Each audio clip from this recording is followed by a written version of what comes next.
श्रीमन्महागणाधिपते नमः। श्री गुरुभ्यो नमः। श्री सरस्वत्यै नमः। वक्रतुंड महाकाय सूर्यकोटि समप्रभ निर्विघ्नं कुरु मे देव सर्वकार्येषु सर्वदा। श्रीराम समर्थ। श्री अनंतकोटि ब्रह्मांड नायक राजाधिराज सच्चिदानंद सद्गुरु श्री ब्रह्मचैतन्य महाराज की जय। मौली महावैष्णव श्री ज्ञानेश्वर महाराज की जय। अलंकापुरी पुण्यभूमी पवित्र तिथे नांदतो ज्ञानराजा सुपात्र। तया आठविता महापुण्य राशी नमस्कार माझा सद्गुरु श्री ज्ञानेश्वराशी। ज्ञानराज माझी योग्याची माऊली। ज्ञानराज माझी योग्याची माऊली। ज्ञानराज माझी योग्याची माऊली। ज्ञानराज माझी योग्याची माऊली। विठ्ठल विठ्ठल विठ्ठला हरि ओम विठ्ठला माय बापा विठ्ठला हरि ओम विठ्ठला। विठ्ठल विठ्ठल विठ्ठला हरि ओम विठ्ठला माय बापा विठ्ठला हरि ओम विठ्ठला। हरि ओम विठ्ठला माय बापा विठ्ठला हरि ओम विठ्ठला। हरि ओम विठ्ठला। विठ्ठल विठ्ठल विठ्ठला हरि ओम विठ्ठला माय बापा विठ्ठला हरि ओम विठ्ठला। बाप रखुमादेवीवरून श्री ज्ञानदेवांचे चरित्र वाचन चाललेले आहे। प्रथमतः सर्व हृदयीच्या भगवंतास माझा नमस्कार। ज्ञानदेव म्हणतात, निवृत्तिदा हा 18 अध्याय म्हणजे एकाध्यायी गीताच आहे। सर्व गीतेचा सारांश भगवंत पुन्हा या अध्यायात सांगत आहे। खरोखरीच शब्दाच्या योग्य अर्थाचे ग्रहण झाले नाही तर शब्दाचे विपरीत अर्थ उद्देशाला वेगळे वळण देतात असे मला वाटते। कारण पहा ना, संन्यास आणि त्याग या शब्दाचा अर्थ अर्जुनासारख्याला सुद्धा पुन्हा घोटाळ्यात घालत होता। म्हणून त्याने भगवंताला प्रश्न विचारला। निवृत्ती म्हणतात, होय ज्ञाना, संन्यास म्हणजे सम्यक ज्ञानाने केलेला न्यास म्हणजेच त्याग, याला संन्यास म्हणतात। सम्यक ज्ञान म्हणजे वास्तुमात्राविषयी असलेले ज्ञान, सर्व उपभोग्य वस्तूविषयी असलेले ज्ञान व स्वतःच्या जीवनाविषयी असलेले ज्ञान, म्हणजेच शेवटी आत्म व अनात्म, सार असार याविषयीच असलेले ज्ञान। या ज्ञानाची जेव्हा प्राप्ती होईल तेव्हाच खरे वैराग्य वा विरक्ती प्राप्त होईल। जीवनाविषयी अनासक्ती, उदासीनता निर्माण होईल। होय ना ज्ञाना? ज्ञानदेव म्हणतात, होय निवृत्तीदा। आणि त्याच वेळी कर्तव्य कर्माविषयी योग्य धारणा पुरुषाच्या ठिकाणी उत्पन्न होऊ शकते। कोणत्या कर्माचा त्याग करावा, कोणती कर्मे करणे आवश्यक आहे हे समजते। कर्माचे आचरण झाले की साहजिकच फळ उभे राहते। त्यामुळे कर्मफलाचा त्याग, उपभोगापासून निवृत्ती ही धारणा उत्पन्न होते व वाढीला लागते आणि कर्माच्या संचित पापपुण्याप्रमाणे पुढील जन्माची गती ही जीवाला आपोआप प्राप्त होते। त्याचेही भगवंतांनी स्पष्टीकरण केलेले आहे. इतक्यात लांबून दिसणाऱ्या विठ्ठलपंतांना पाहून सोपान म्हणाला, निवृत्तीदा, ज्ञानदा, बाबा येत आहेत. निवृत्ती पाण्याने भरलेले मडके घेऊन तो पाय धुण्यासाठी पुढे झाला. ज्ञानदेवाने विठ्ठलपंतांच्या हाताची भिक्षेची जोळी घेतली. निवृत्तीने पायावर पाणी घातले. सोपानाने पाय पुसायचा पंचा पुढे केला. विठ्ठलपंतांनी पंचाबरोबर सोपानालाही उचलले. विठ्ठलपंत म्हणाले, वा वा, आजपासून सोपानाही आमच्या सेवेला लागला की काय? रुक्मिणी कौतुकाने सोपानाकडे पाहत होती. सोपानाला खाली सोडून विठ्ठलपंत आसनावर बसले. निवृत्ती ज्ञानदेव त्यांच्या समोर बसले व पाठाला सुरुवात झाली. विठ्ठलपंतांना निवृत्तीने ज्ञानदेवांशी जी चर्चा केली ती सांगितली. ते ऐकून विठ्ठलपंत म्हणाले, हा अगदी बरोबर विचार केलात तुम्ही. पुढे गीता म्हणते की कर्म घडण्याला 5 कारणे होतात.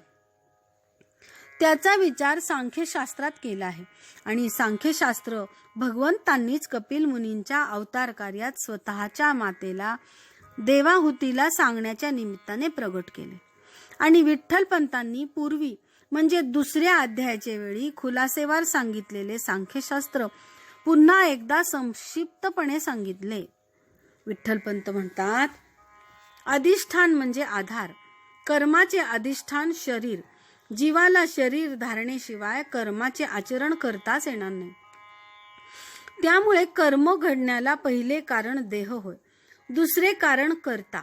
कर्ता हा अहंकार रूपाने देहात वसत असतो, तोच जीव होय. आत्मरूप जेव्हा स्वस्वरूपाचे अनुसंधान सोडते व अहंकाराने देहभावाने वागू लागते, तेव्हा ते जीवदशेला येते व तेच देहाच्या अधिष्ठानावर इंद्रियादी साधनांच्या द्वारे संकल्प करते, योजना करते व कार्य करून घेते. म्हणून ते कर्ता या पदाला येते. कारण म्हणजे साधन. पंचज्ञानेंद्रिये ही साधने आहेत, त्यांच्या साह्याने जीव कर्मे करतो. कारण म्हणजे साधन. पंचज्ञानेंद्रिये ही साधने आहेत, त्याच्या साह्याने जीव कर्मे करतो. आणि त्यानंतर इंद्रियांकडून ज्या वेगवेगळ्या हालचाली कार्य होतात त्याला कर्म म्हणतात. शेवटी कृतकर्माच्या फलप्राप्तीची वेळ येते. त्यावेळी त्यांचे देव प्रारब्ध उभे राहते व त्यामुळे ते कर्म यशस्वी अयशस्वी होणे वा अर्धवट राहणे हे ठरते. म्हणून शरीर, वाणी, मन याकडून जी जी कर्मे म्हणून करतील त्याला ही 5 कारणे आहेत. त्यापासून न्यायी वा विपरीत कर्माची उभारणी होते. अशा प्रकारे विठ्ठलपंतांनी हळूहळू सत्व, रज, तम या गुणांनी 3 प्रकारची होणारी ज्ञान, कर्म, कर्ता, बुद्धी, धृती मुलांना समजावून सांगितली आणि 18व्या अध्यायाचा 12वा भाग पूर्ण केला. रुक्मिणीने ज्ञानाला हाक मारली. पाणी भरताना तिच्या हातून माठ फुटला होता. तेव्हा गौरी करून पाणी भरण्यासाठी माठ घेऊन येण्यासाठी ती ज्ञानदेवाला सांगणार होती. ज्ञानदेव रुक्मिणी समोर येऊन उभा राहिला. ज्ञानदेव म्हणतात, काय आई? रुक्मिणी म्हणते, बाळा, गौरीकडून माठ घेऊन येतोस का? हा पहा, पाणी भरताना फुटला. ज्ञानदेव म्हणतात, हो, घेऊन येईन की आई. हा पहा निघालो. रुक्मिणी म्हणते, नीट जा हं बाळ, रस्त्यावर इकडे तिकडे बघत जा. ज्ञानदेव बाहेर पडला. स्वे स्वे कर्मण्य भीरतः हा श्लोक पाठ करत त्याचे पहिले चरण तो मनात घोळवत चालला होता. रस्त्यावरून जाताना त्याला लोहार दिसला. तेथे त्याने पाहिले. गाडीच्या धावा बसवण्याचे काम चालू होते. गाडीची चाके पडली होती. धावा गरम होत होत्या, चाकावर बसवल्या जात होत्या. पुढे गेला. चांभार दिसला. कुणीतरी पायाचे माप देत होते. चांभाराच्या दुकानात कातडे ठोकण्याचे काम चालू होते. एक कातडे कापायचे काम करीत होता. कुणी मोठ बनवत होता, कुणी पखाल तयार करीत होता, कुणी जोडे शिवत होता. सगळीकडे चामड्याचा उग्र वास पसरला होता. ज्ञानदेव पुढे गेला. पुढच्या आळीला शिंपी होते, त्याच्या पुढच्या आळीला तांबट होते. पातेले, हंडे यांना ठोके मारायचे काम चालू होते. ज्ञानेश्वर कुंभाराच्या आळीला आला. कोणी माती ओली करत होते, कोणी ओली माती तुडवत होते. मातीचे गोळे तयार केले जात होते. व फिरणाऱ्या चाकावर ठेवले जात होते. कुंभाराचे हात सफाईने त्याला आकार देत होते. माठ, गाडगी, मडकी, परळ तयार होत होती. बायका लहान मोठ्या पणत्या बनवण्याचे काम करत होत्या. मुलं तयार झालेल्या वस्तू उन्हात वाळवायला नेऊन ठेवत होते. प्रत्येक जण आपापल्या कामात गर्क होता. Sway sway कर्मण्यभिरतः. ज्ञानदेवाचे विचारचक्र चालू झाले. बाबा आई आपापली कामे करतात, मुले मुलांची कामे करतात. प्रत्येक बलुता स्वतःचे काम करतो व गावाला वस्तू पुरवतो. शेतकरी धान्य पिकवतो, गावाला धान्य देतो. अशा प्रकारे हे सर्व लोक आपापली कामे निष्ठापूर्वक करीत असता त्यांना सिद्धी प्राप्त होत असतील का? गौरी म्हणते, अरे ज्ञाना, काय पाहिजे र? आईनं धाडले वय तुला? विचारचक्रातून जागे होऊन ज्ञानदेवांचे लक्ष गौरीकडे गेले. ज्ञानदेव म्हणतात, होय गौरी, आई म्हणाली एक माठ घेऊन ये. आता पाणी भरताना फुटला तिच्या हातून. गौरी, अरे ज्ञाना, तू किती लहान आणि हा माठ तर किती मोठा आहे. तू कसा नेणार र? तू घरी जा, मी येते घेऊ ना. ज्ञानदेवाने बरं म्हणलं व तो परत आला. संध्याकाळची वेळ होती. विठ्ठलपंत मुक्ताला घेऊन अंगणात बसले होते. सोपान समोरील मोकळ्या जागेत गोल गोल दगड वेचून ते मोजून अंक म्हणत बसला होता. ज्ञानदेव निवृत्ती स्वे स्वे कर्मण्यभिरतः या श्लोकावर चर्चा करत होते. पण त्यातून त्यांना निश्चितपणे समजत नव्हते की स्वतःची कर्मे करीत असता सिद्धी कशी प्राप्त होईल. थोड्या वेळाने विठ्ठलपंतांनी दोघांना हाक मारली. निवृत्ती, ज्ञाना, इकडे या, मी तुम्हाला एक गोष्ट सांगणार आहे. निवृत्ती ज्ञाना विठ्ठलपंतासमोर येऊन बसले. रुक्मिणीही येऊन बसली. सोपान गोष्ट म्हणल्यावर हातातील दगड तसेच बाजूला टाकून रुक्मिणीच्या मांडीवर जाऊन बसला. सगळ्यांचे कान विठ्ठलपंतांच्या मुखातून निघणाऱ्या शब्दाची वाट पाहत होते. विठ्ठलपंतांनी पद्मपुराणातील तुलाधाराची गोष्ट सांगितली. गोष्ट सर्वांना आवडली. गोष्टीचा समारोप करताना विठ्ठलपंत म्हणाले, निवृत्ती, ज्ञाना, स्वे स्वे कर्मण्यभिरतः ही एकच गोष्ट सिद्धीप्राप्तीला पुरी होत नाही. कारण सत्वगुणी तसे रजतमोगुणी लोक सुद्धा स्वतःची कर्मे अगदी मन लावूनच करीत असतात. पण रजोगुणी स्वतःच्या स्वार्थासाठी, तमोगुणी दुसऱ्याला दुःख देण्यासाठी व सत्वगुणी स्वतःच्या व इतरांच्या सुखासाठी कर्मे करतात. त्यामुळे त्या कर्माची बंधने त्या त्या जीवाला पडतात व पुन्हा जन्म मरणाची गती चालू ठेवली जाते. पण स्वतःच्या विहित कर्माचे आचरण कसे केले असता सिद्धी प्राप्त होते हे भगवंत पुढच्या श्लोकात सांगत आहेत.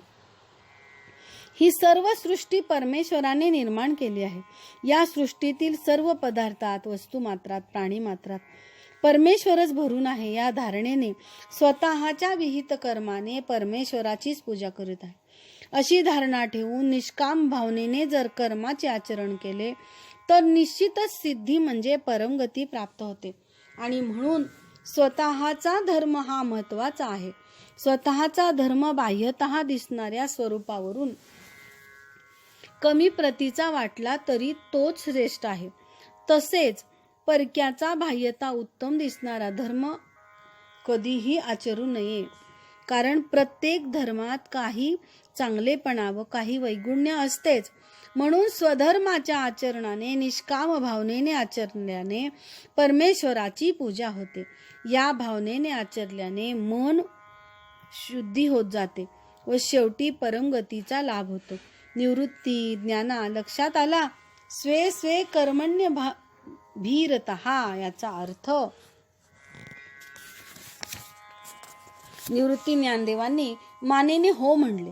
मुक्ता सोपान झोपी गेले होते. रुक्मिणी स्वतःच्या विहित कर्तव्याची आठवण होऊन उठली व म्हणाली, स्वे स्वे कर्मण्य भीरतः. रुक्मिणीने सोपानाला आत चौघडीवर झोपवले. विठ्ठलपंत उठले. त्यांनी मुक्ताला सोपानाच्या शेजारी झोपवले. निवृत्ती ज्ञाना आदराने आपल्या माता पित्यांच्या पाठमोऱ्या आकृतीकडे पाहत होते. निवृत्ती ज्ञानदेवांचे ध्यान संपले.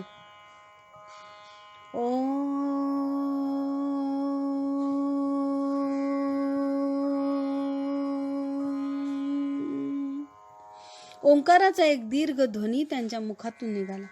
त्याने झोपडीतील वातावरणात त्यांची कंपने प्रसृत केली. पूजा उरकून विठ्ठलपंत स्वतःच्या आसनावर येऊन बसले होते. निवृत्ती ज्ञानदेवाने रुक्मिणीला वंदन केले व ते पाठासाठी विठ्ठलपंतांना नमस्कार करून त्यांच्या समोर बसले. निवृत्ती म्हणतात, बाबा, 58व्या श्लोकात भगवंत असे का म्हणत आहेत की माझ्या कृपेनेच सर्व दुःखांपासून तू तरून जाशील आणि जर अहंकाराने न ऐकशील तर नाश पावशील. विठ्ठलपंत म्हणतात, या जगातील कोणतीही गोष्ट परमेश्वराच्या इच्छेशिवाय होत नाही. पुत्राचे कल्याण जसे मातापित्यांना ठाऊक असते तसे मानवाचे कल्याण कशात आहे ते भगवंतांना माहीत आहे. तसे मातापित्याच्या आज्ञेत मुलाने वागावे म्हणजे मातापित्याची मुलावर कृपा होते व साहजिकच त्याचे कल्याण होते. तसे मनुष्याने परमेश्वराच्या धर्मशास्त्राच्या आज्ञेत वागले पाहिजे म्हणजे परमेश्वरी कृपा होते. पण हट्टी मुलगा जसे स्वतःचेच चालवतो व मातापित्याच्या नाराजीला कारण होतो तसे मानव अहंकाराने परमेश्वरी इच्छेच्या विरुद्ध वागून परमेश्वरी नाराजीला कारण होतो. आणि ज्याप्रमाणे हट्टी मुलावरील प्रेम कमी झाल्याने माता पिता त्याच्या सुखाचा विचार करीत नाहीत तर जे त्यांच्या आज्ञेत वागतात त्या मुलांच्या सुखाचाच विचार करतात व त्यांना सर्व सुविधा देतात. तसे भगवंत अहंकारी मानवांना त्यांच्यापासून दूर सारतात व त्यांच्या भक्तांवरच ते कृपा करतात. भगवंतापासून दूर जाणे हाच नाश होय. निवृत्ती परम अर्थापासून परमार्थापासून परमेश्वरापासून दूर जाणे हाच नाश. हा नाश भगवंत करीत नसून जो तो स्वतःच त्याला जबाबदार असतो हे लक्षात ठेवा. तुम्ही आधीच विचार केला आहे की स्वे स्वे कर्मण्यभिरतः म्हणजे काय ते. मग येथे स्वकर्माने परमेश्वराची का पूजा करायची? कारण अहंकार घालवण्यासाठीच परमार्थात सर्वात महत्वाचे म्हणजे अहंकाराचा लय आणि म्हणूनच भगवंत तो इशारा देत आहेत. विठ्ठलपंतांनी मुलाच्या पाठीवरून हात फिरवला व ते उठले. ज्ञानदेव, निवृत्तीदा, हा श्लोक पाहिलास? भगवंत म्हणत आहेत की सर्व धर्मान परित्यज्य मामेकम शरणं व्रज अहम त्वा सर्व पापेभ्यो मोक्षयिष्यामि माम शुचः. निवृत्तीदा, सर्व धर्मान परित्यज्य म्हणजे सर्व प्रकारच्या धर्माचा त्याग भगवंत सुचवत आहेत. मग आतापर्यंत भगवंतांनी जे धर्मशास्त्राचे महत्त्व प्रतिपादन केले तर ते आता स्वतःच्या विरुद्ध बोलत आहेत का फक्त हे लाडक्या अर्जुनासाठीच सांगत आहेत? काही कळत नाही. व पुढे म्हणतात की अहम त्वा सर्व पापेभ्यो मोक्षयिष्यामि म्हणजे तुला मी सर्व पापातून सोडवीन असेही वर आश्वासन देत आहेत. मला वाटते आपल्या समजुतीमध्ये काहीतरी गडबड होत आहे. तू विचार करून मला सांगशील. निवृत्तीने श्लोक 2-4 वेळा वाचला पण अर्थ तर एकदम सरळ होता. अहम त्वा असे म्हणून भगवंतांनी अर्जुनालाच आश्वासन दिल्यासारखे दिसत होते. तेव्हा निवृत्तीही विचारात पडला. गीता ही अर्जुनाला सांगितली गेली असली तरी ती सर्वांना लागू असणारी असली पाहिजे. मग याचा अर्थ कसा लावावा असा विचार निवृत्ती करत होता. निवृत्ती म्हणतात, ज्ञाना, तू म्हणतोस तशी या श्लोकात काहीतरी मेक असली पाहिजे पण आपण बाबांनाच विचारूयात. असे म्हणून निवृत्तीने त्याच्या मनात आलेले सर्व प्रकारचे विचार ज्ञानदेवांना सांगितले. रुक्मिणी हा संवाद ऐकत होती. ती मध्येच म्हणाली, निवृत्ती, ज्ञाना. निवृत्ती म्हणतात, काय आई, काय हवंय का? रुक्मिणी म्हणते, मला काही नकोय. मी तुमचा संवाद ऐकते आहे तेव्हा मला काय वाटते ते सांगते म्हणजे तुमच्या विचाराला दिशा मिळेल. हो आई, सांग, आमचे काही चुकते का? रुक्मिणी म्हणते, नाही, तुम्ही चुकत नाही पण तुमचे थोडे दुर्लक्ष झाले आहे भगवंताच्या एका वचनाकडे. मी तुम्हाला एक सूचना देते की भगवंत पुढे म्हणत आहेत की मामेकम शरणं व्रज.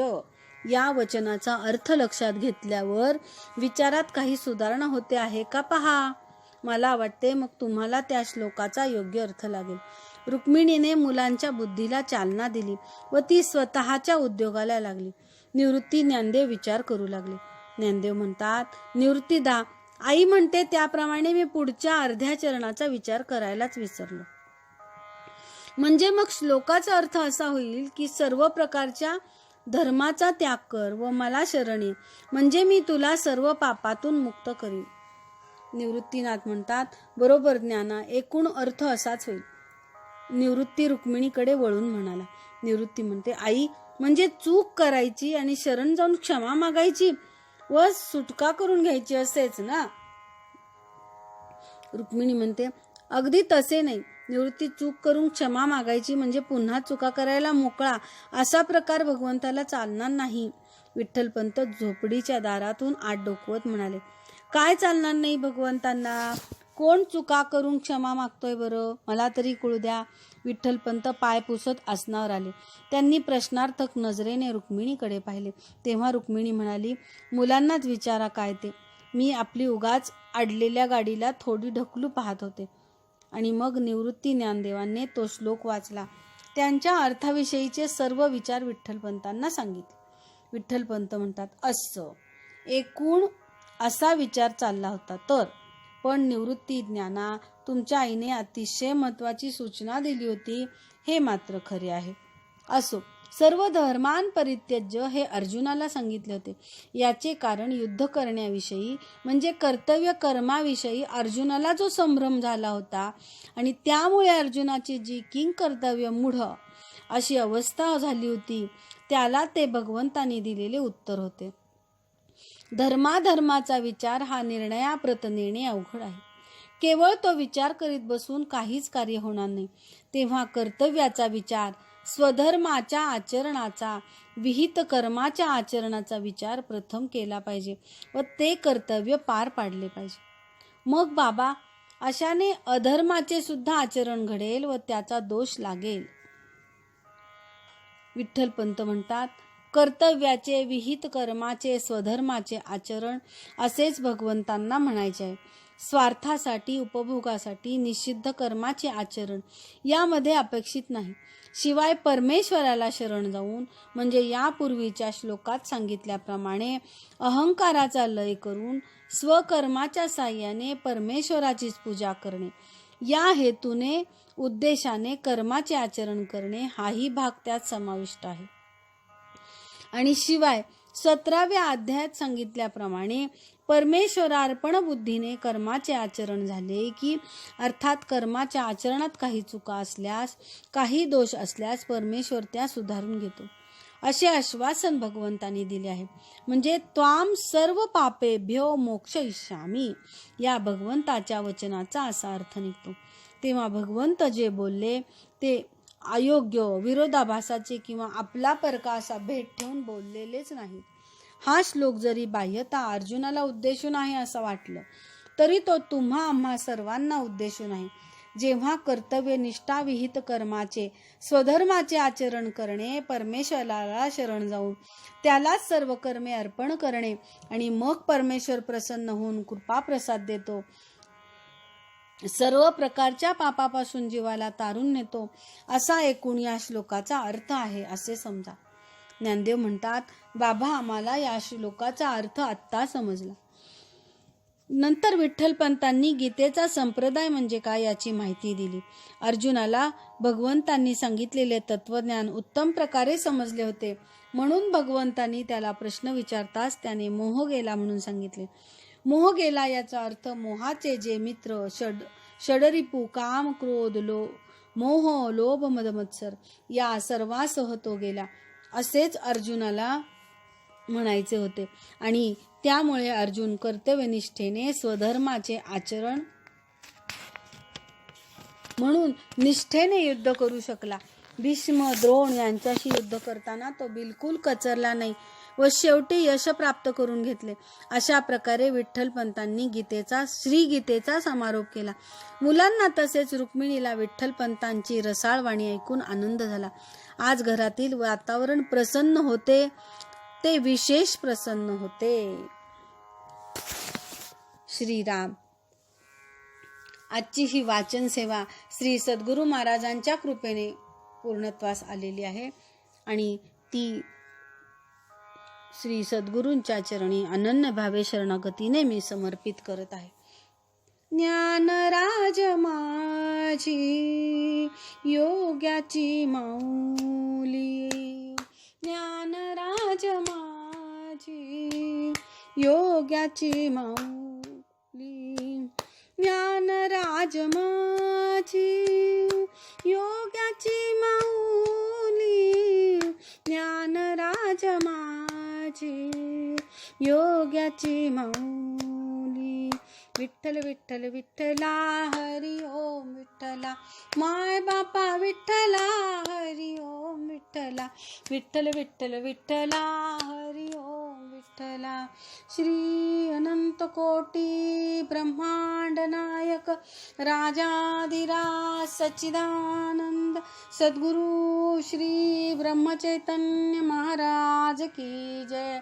श्री ब्रह्मानंद महाराज की जय. माऊली महावैष्णव श्री ज्ञानेश्वर महाराज की जय. पंढरीनाथ भगवान की जय. सब संतन की जय. जय जय रघु